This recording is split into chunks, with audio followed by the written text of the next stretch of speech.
Darcy Ribeiro foi um antropólogo, historiador, sociólogo, escritor e político brasileiro, conhecido por seu foco em relação aos indígenas e à educação no país. Suas ideias de identidade latino-americana influenciaram vários estudiosos latino-americanos posteriores. O Povo Brasileiro é uma obra do antropólogo. Lançada em 1995, aborda a história da formação do povo brasileiro.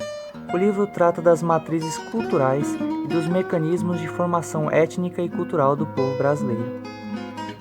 O autor abre este primeiro capítulo perguntando se alguém consegue imaginar o mundo daqui a 50 anos, com base na observação do que ele foi 50 anos atrás. Faz isso alertando-nos de que o futuro precisa ser construído, o futuro precisa ser inventado. Daí, fala do primeiro povo componente da etnia brasileira, a nossa matriz indígena, a matriz tupi.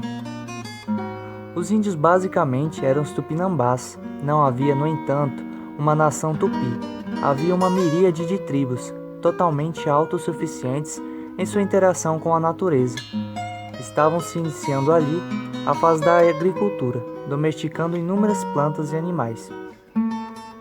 Da convivência com os índios, nasce a dedicação de Darcy a eles e a preocupação em dar um destino ao povo brasileiro, amálgama das miscigenações genéticas e culturais.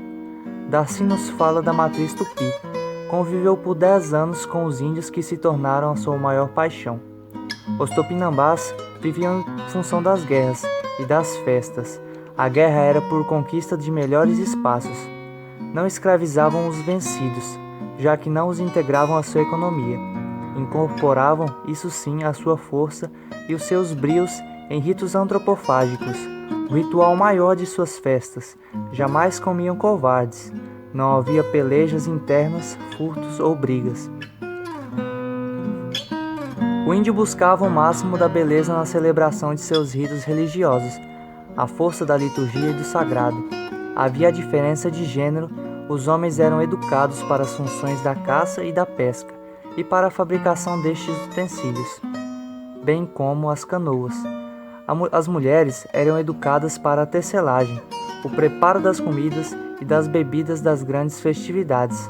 Não havia praticamente diferenças entre arte e trabalho.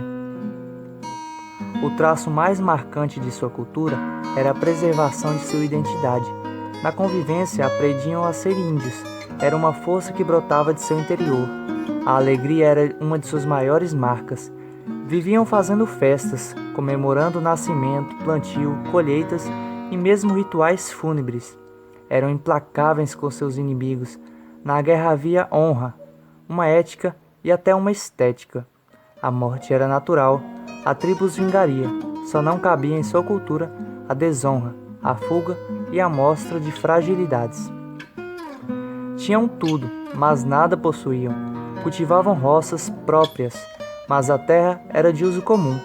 Entre as grandes heranças nos deixaram os deslocamentos rápidos e a convivência com a floresta, o banho diário e a alimentação, mas acima de tudo a sua vida integrada com a natureza e o seu espírito de alegria e predisposição para a festa. Viviam se pintando, se enfeitando, cantando, dançando e brincando. Havia ricos rituais para tudo. Quando viram os colonos chegarem em seu paraíso, imaginaram que eram os deuses que com eles vieram conviver no paraíso. Mal pensaram eles que uma outra cultura chegara e faria deles meros objetos para seus ganhos. Uma cultura que os transformaria em ninguém, palavra que Darcy usa bastante para designar que com soma desses ninguéms é que foi se formando o povo brasileiro e a ele dando identidade. No segundo capítulo, sobre a matriz lusa, Darcy começa falando dos sonhos do infante Dom Henrique, um rei meio doidão, segundo ele, filho pleno da Idade Média e da Revolução Tecnológica na arte de navegar. Este Dom Henrique colocou Portugal na vanguarda dos povos e o seu incentivo à navegação e os inventos decorrentes como o navio com leme fixo, como o barco a velas, equipados com bússola e o astrolábio, foram os grandes responsáveis pelo vanguardismo dos portugueses nas navegações. Estas naus tiveram importância histórica maior para a humanidade do que para as naves espaciais dos dias de hoje. Além disso, Portugal se transformou na primeira nação dos tempos modernos. Portugal, formado por uma estreita faixa de terras, premidas entre o mar e a Espanha, e com algo em torno de 1 milhão a 1,5 milhão de habitantes para sobreviver, tinha que necessariamente se lançar ao mar, e fez isso munido com experiências incorporadas de árabes e de judeus. Se fez um país de navegadores e de conquistadores. A sua origem histórica remete aos fenícios, aos gregos e aos cartagineses, e à submissão ao Império Romano. Depois vieram os diferentes povos bárbaros, godos, visigodos e celtas, mas a maior influência caberia aos árabes. Daci inclusive defende a tese de que Portugal é mais árabe do que latino, destacando para isso o recebimento dos números arábicos, em substituição aos romanos e à obra de Aristóteles e, acima de tudo, o que a visão aristotélica de mundo e de ciência proporcionou.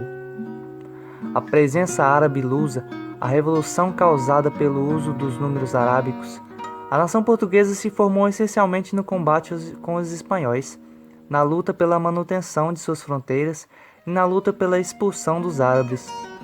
Já tinha uma língua e, acima de tudo, Daci faz questão absoluta em destacar, tinha um projeto. Em Sagres, se juntou ao saber prático e o saber teórico, se ordenou todo o conhecimento. O empreendimento português não se tornou possível anteriormente por causa da Igreja, mas agora, com o espírito do Renascimento, com as novas tecnologias aplicadas à navegação e com o sentimento de nação se consolidando, Portugal avança para as glórias da imortalidade. Estabelecimento de feitorias, uso de escravos índios e africanos se tornarão a marca da expansão comercial portuguesa. Portugal se torna o grande entreposto do mundo. Daci termina o capítulo com um resgate de memória. Muitos alimentam preconceitos com relação ao fato de termos sido colonizados por portugueses. Fomos descobertos pelo povo mais avançado que havia na época e embalados num sonho mirabolante de grandeza, de instituição de um reino novo, governado pelo Espírito Santo com um banquete, não apenas de um único dia na sua festa, mas de um banquete simplesmente diário em uma terra sem males.